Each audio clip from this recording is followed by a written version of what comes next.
I want to start by addressing the devastation from the tragic flash floods in Texas. Moments ago, the Department of Homeland Security provided an update that 91 innocent souls have now perished.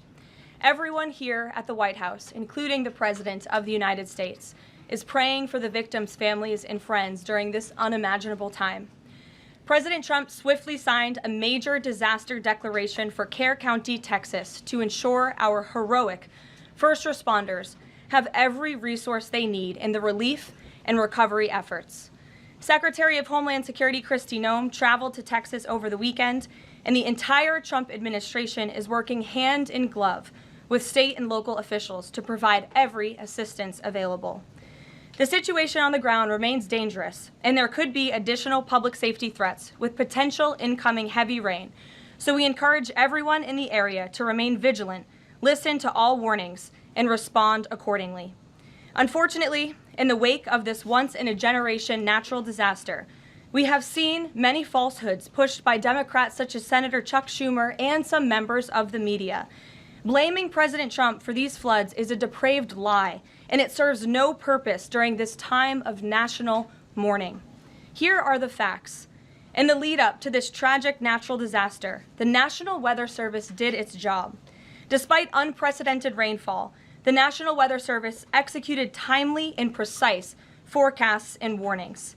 On July 3rd, the National Weather Service office in Austin, San Antonio, Texas, conducted forecast briefings for emergency management in the morning and issued a flood watch in the early afternoon.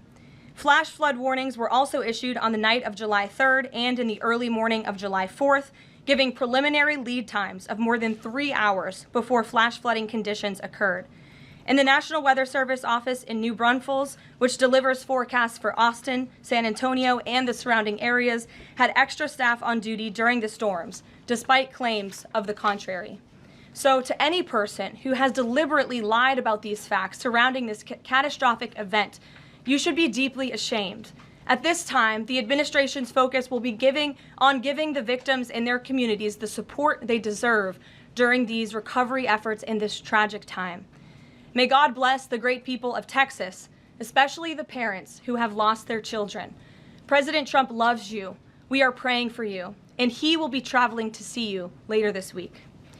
Moving along to some further scheduling announcements. Tonight, President Trump will host the Prime Minister of Israel, Benjamin Netanyahu, for dinner, where they will discuss the positive developments taking place in the Middle East region. Tomorrow, the President will host his 6th cabinet meeting of his 2nd term. Many of you will be invited to cover that.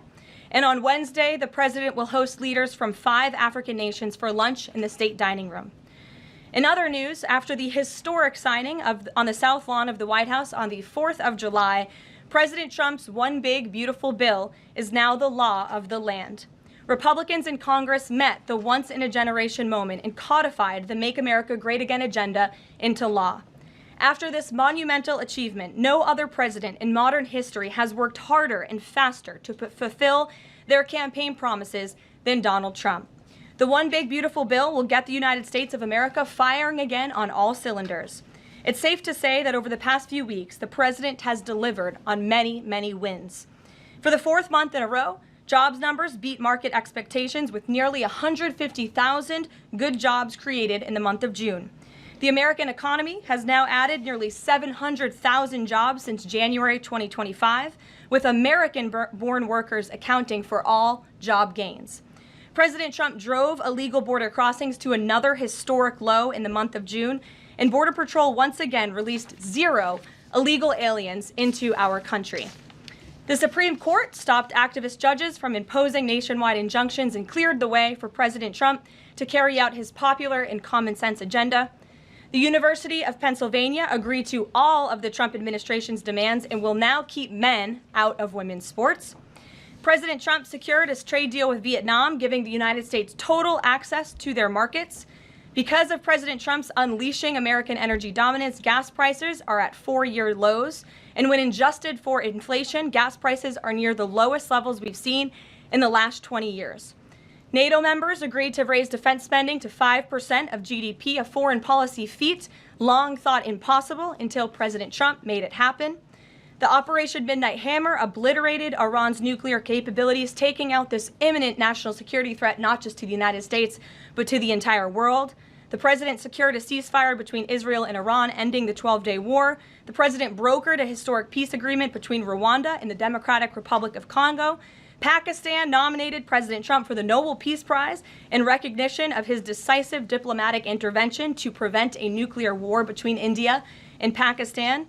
Blue-collar wage growth has seen its largest increase in nearly 60 years, and President Trump has defeated Joe Biden's inflation crisis with core inflation at the lowest level since March of 2021. And just about all of that has happened in the last 3 weeks, and I know you all know it because you've been very busy here covering it along with us. So with that, I will take your questions today as we kick off another very busy week here at the White House. We'll lead with our new media seat, Brian Glenn, who is, of course, very present in this briefing room. He's put in a lot of hours covering this president, so we're glad you finally have a seat today. Brian, go ahead. It feels great to sit down. Thank you very much. You're welcome. I want to go back to the hurricane. You said that President Trump is scheduled to go to Texas later this week. Can you speculate on what day and what he has plans? Sure.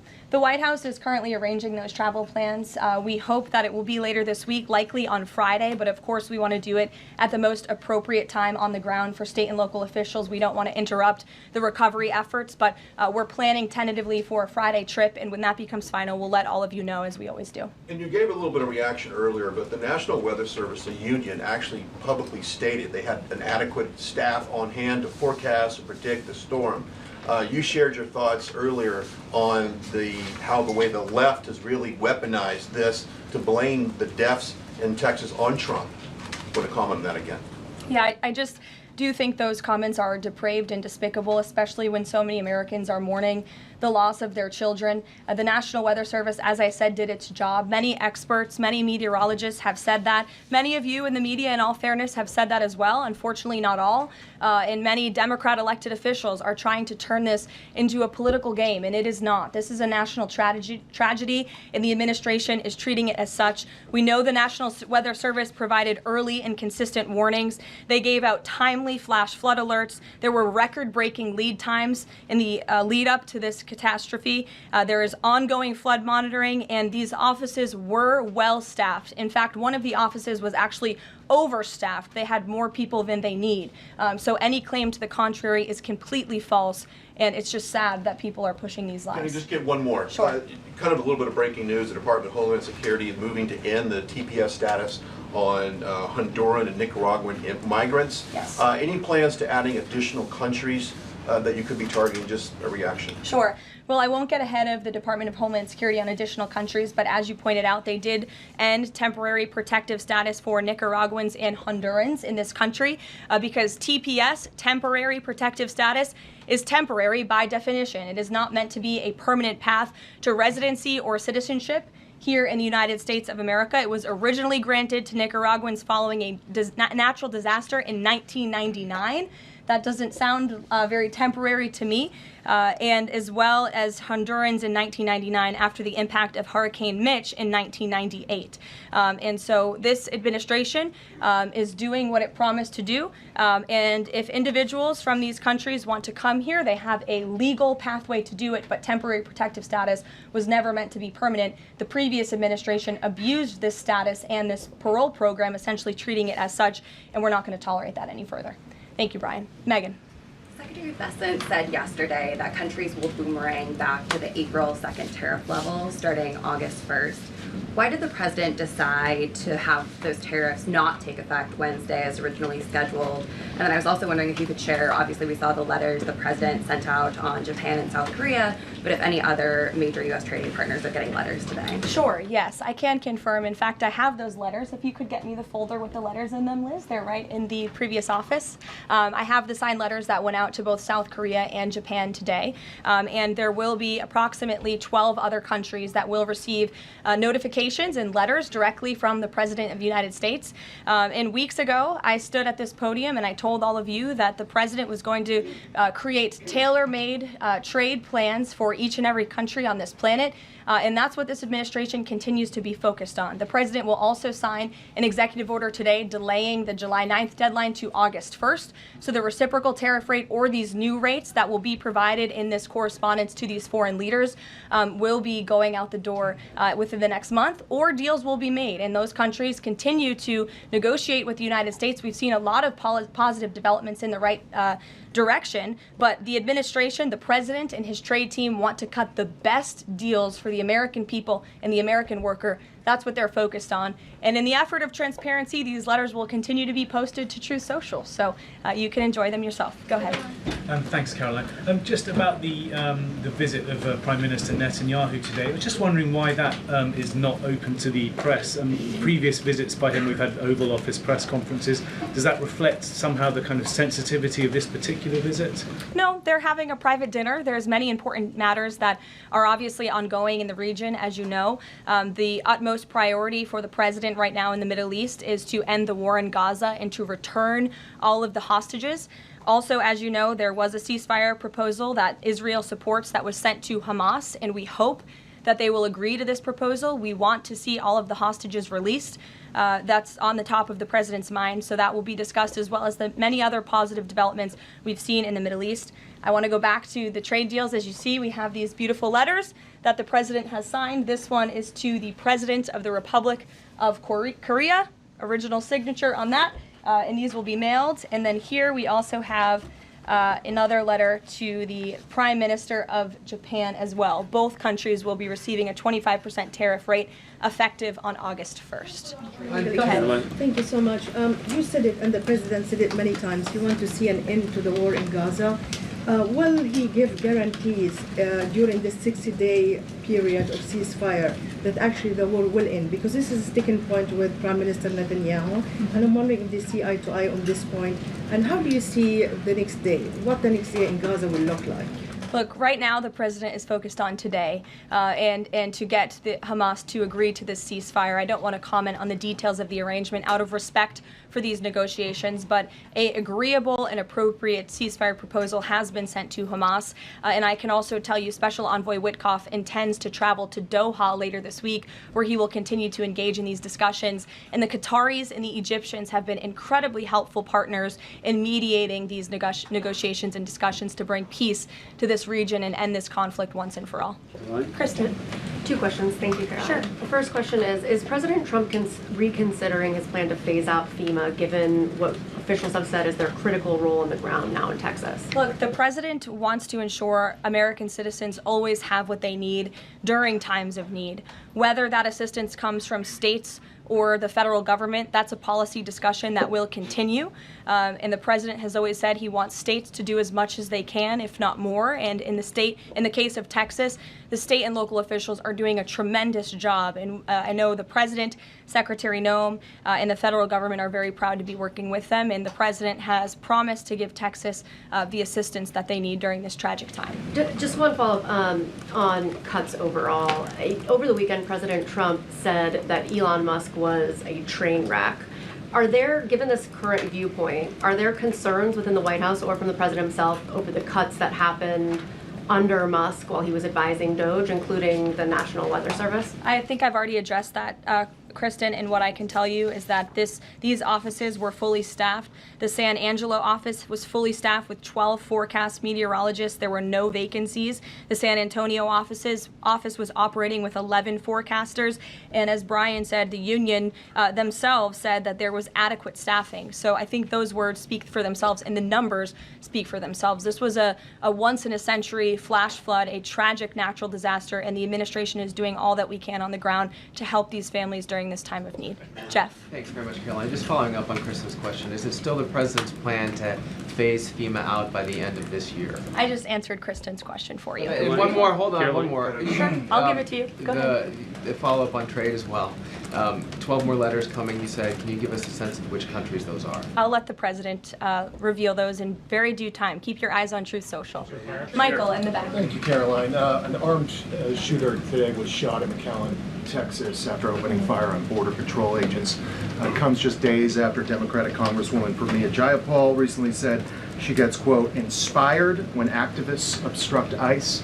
Does the White House expect Democrats to tone down their rhetoric in light of what we saw today in McAllen, Texas? We certainly call on Democrats to tone down their rhetoric against ICE and Border Patrol agents who, again, are everyday men and women. I would encourage AOC and other Democrats to actually meet with the United States Border Patrol. These are honorable Americans who are just simply trying to do their job to enforce the law.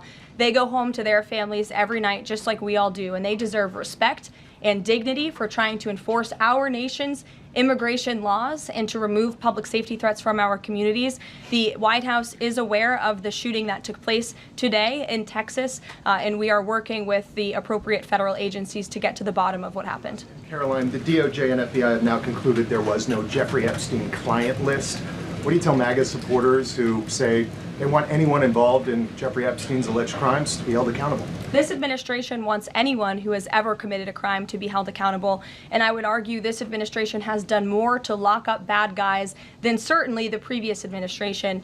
And the Trump administration is committed to truth and to transparency. That's why the Attorney General and the FBI Director pledged at the President's direction to do an exhaustive review of all of the files related to Jeffrey Epstein's crimes and his death. And they put out a memo in conclusion of that review. There was material they did not release because, frankly, it was incredibly graphic and it contained child pornography, which is not something that's appropriate for public consumption. But they committed to an exhaustive investigation. That's what they did, and they provided the results of that.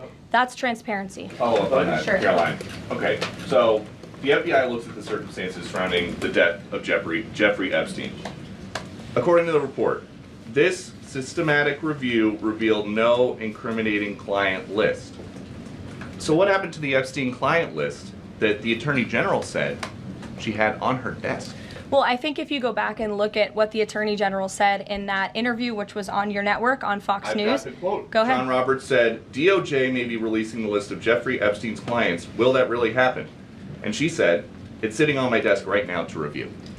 Yes, she was saying the entirety of all of the paperwork, all of the paper in relation to Jeffrey Epstein's crimes. That's what the Attorney General was referring to, and I'll let her speak for that. But again, when it comes to the FBI and the Department of Justice, they are more than committed to ensuring that bad people are put behind bars.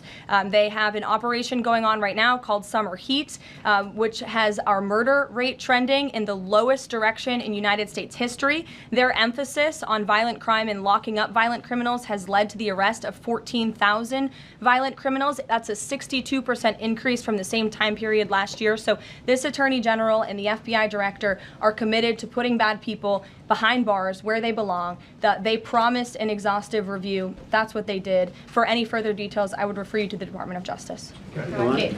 Thanks, Caroline. With Prime Minister Netanyahu visiting the White House today, yesterday the president said that he was working on a more permanent deal with Iran, but several days ago he didn't think one was necessary. What changed? Well, when you asked me about this, or when you all asked me about this several weeks ago, I said the president thought maybe an Iran deal was not necessary, but of course the president is always interested in peace and diplomacy. That remains true, and the administration continues to be in contact, both directly and indirectly, with the Iranians on a deal. And then on tariffs, you're now delaying the deadline from July 9th to August 1st. Is that an acknowledgement that perhaps the administration found it more difficult to negotiate these trade deals, or whatever happened to 90 deals in 90 days? No, it's an acknowledgement that this administration is doing what's best for the American worker, and we want the best deals possible for our workers, for our manufacturing base, for our middle class, and they are doing this deliberately and appropriately on behalf of our country's interests. Josh. A couple more on the tariffs. You said about 12 more letters. There were about 55 or so countries, including the EU as a bloc, that were facing this tariff increase. All of those, to understand you correctly, are now deferred to August 1st, right? Correct. And on the 12, what happens with the remaining, whatever it would be, 40 something? So just 12 today. There will be additional letters in the coming days. So all of them are going to get a letter at some point? Correct. Okay, and can you tell me why he decided to start with South Korea and Japan? Are they annoying him? It's the president's prerogative, and those are the countries he chose. And on the sectoral tariffs, it's our understanding that these continue to be a separate track. We're still waiting on a bunch of those. That's right. Is there any timing update on when he's going to move on, for instance, semiconductor tariffs and other things that are still in the hopper? I don't have a timing update, but for where they are in the process, I would defer you to the Department of Commerce. Should we expect deals finally as well? He announced this Vietnam deal. Are you close on any other countries? The president and the administration, yes, we are close. But again, the president wants to ensure these are the best deals possible. And I would add just one more thing on trade and tariffs to wrap it up.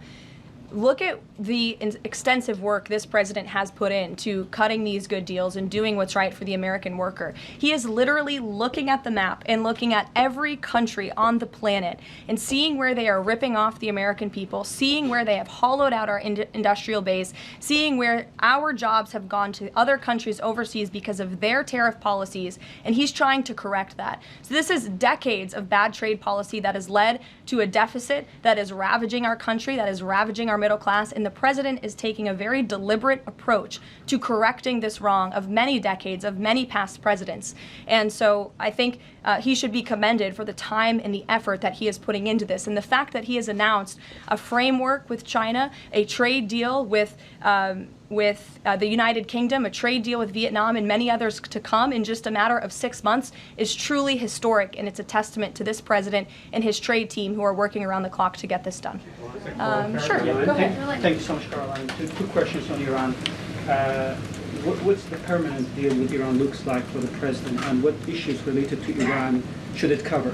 And secondly, has the president seen the interview with Iranian president, which he says that the United States president, Mr. Trump, is capable enough to guide the regions toward the peace and brighter future and put Israel in its place, or it gets more into conflict?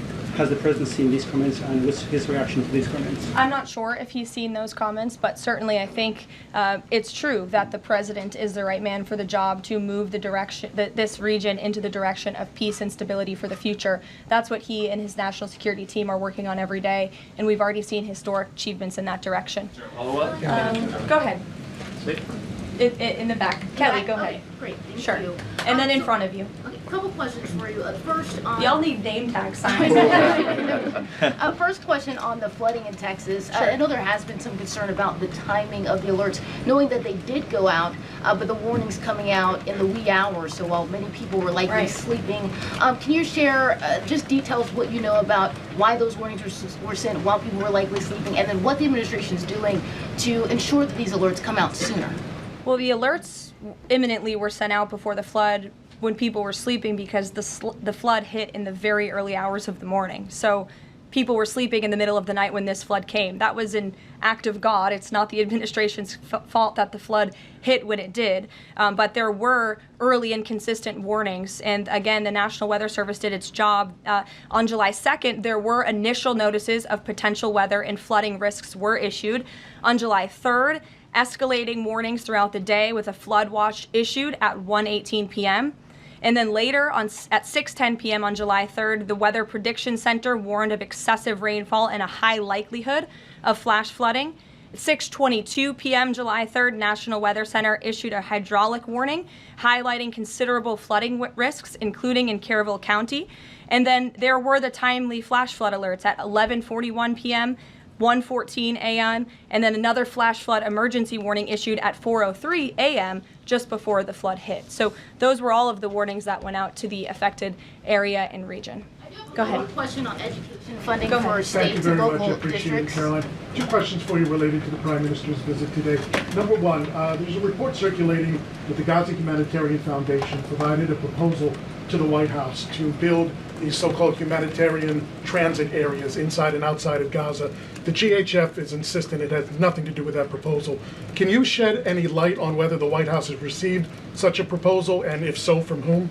I'm unaware if a proposal from the Gaza Humanitarian Foundation was sent to the White House. I haven't seen it, but I can ask our National Security Council. And also a document circulating that the White House is prepared to lift the Foreign Terrorist Organization designation from HTS, the group of President al-Shara in Syria. Can you confirm that that's taking place? Again, I haven't heard that, or I'm not aware of that action taking place. As you know, we did lift particular sanctions on Syria, but we did leave them on for particular terrorist groups. If that has changed, we will, of course, let you know if there's a change in policy, but I'm unaware of one at this time. Sure, go ahead. Me? Hi, Caroline. Thank you. Ahead of And then you can go too, since you're so eager. ahead of the president's meeting with Prime Minister Netanyahu today, is there a scenario where Israel has made it clear that they will not bring an end to this war until Hamas is decimated? And the president just 5 months ago suggested a potential takeover of Gaza. Is there a situation where tonight the two men will change their posture, and in the scenario that Hamas turns over the remaining hostages, that the war could come to a permanent end, and that they will seek that under that scenario that they would essentially try to bring this war to a permanent end beyond just that 60-day ceasefire? Again, you're putting a hypothetical situation in the air, so I don't want to comment on that out of respect for these ongoing negotiations and discussions that are taking place. But as for the takeover of Gaza, I don't believe the president ever said that. I think he discussed a rebuilding of Gaza once this war is over. This has become an uninhabitable place for human beings, and the president has a big heart. He wants this to be a prosperous, safe part of the region where people and families can thrive, and there will be a need for a real rebuilding effort when the time comes. But right now we need to end this war, and we need to bring all of the hostages home. The president is adamant about that. The war tonight? Look, again, I will let the president speak for himself later if he decides to comment on the details of the agreement, but out of respect for the discussions, I won't do that from the podium. Go ahead. So Congressman Lawler and Gottheimer have introduced a bill in Congress, the Bunker Buster Act, that would allow the United States to sell B-2 bombers and bunker buster bombs to Israel. Is that something the president would support? Well, I don't know if the president's aware of the Bunker Buster Act, but I will ask him and see what his opinion on that is. I'm not sure. Right, thank you. Caroline. Thank you, Caroline.